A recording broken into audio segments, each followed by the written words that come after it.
Five News, High Views, High Five.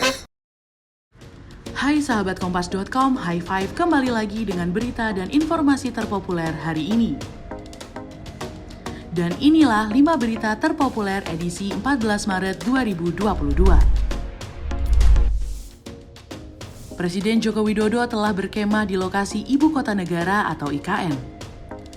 Dalam penyambutannya, sejumlah fasilitas pendukung telah dibangun di lokasi IKN, di antaranya toilet, jaringan listrik, hingga tangki persediaan air bersih.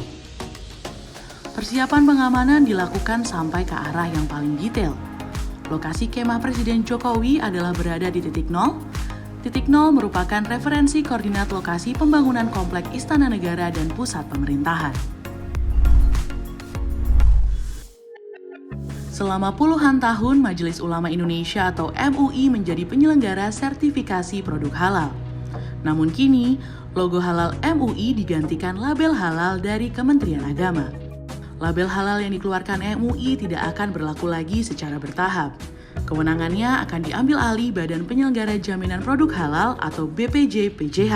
Penetapan label halal yang baru dan pengambil alihan kewenangan diatur lewat UU nomor 33 tahun 2014. Hal tersebut membuat masyarakat bertanya-tanya mengenai kelembagaan MUI.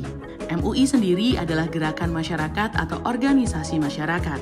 MUI adalah organisasi yang dilahirkan oleh para ulama, pimpinan organisasi, dan cendekiawan muslim.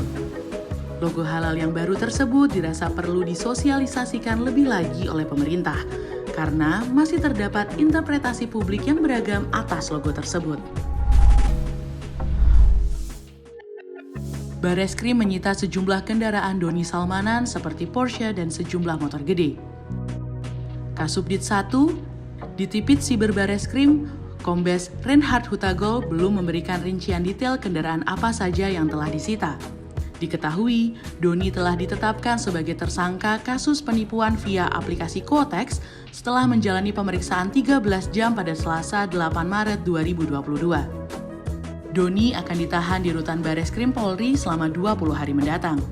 Penahanan dilakukan dengan pertimbangan objektif dan subjektif. Pertimbangan secara objektif, Doni dikenakan ancaman penjara di atas 5 tahun.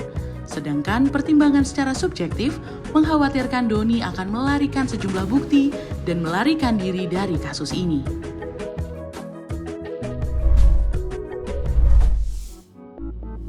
Pangkalan militer milik Ukraina di dekat perbatasan dengan Polandia diserang rudal Rusia pada Minggu 13 Maret 2022. Menurut Kementerian Pertahanan Rusia, serangan udara tersebut telah menghancurkan sejumlah besar senjata yang dipasok oleh negara-negara asing yang disimpan di fasilitas pelatihan. Tak hanya itu, serangan tersebut juga menewaskan 180 tentara bayaran asing.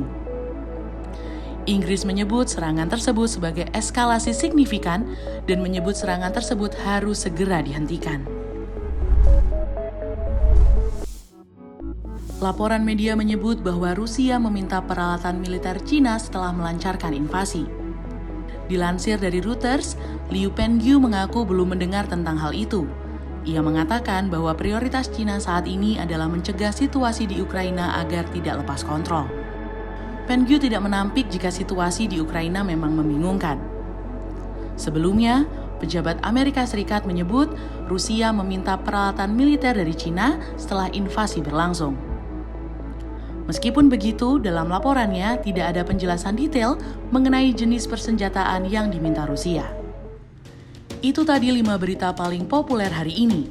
Kompas.com, jernih melihat dunia.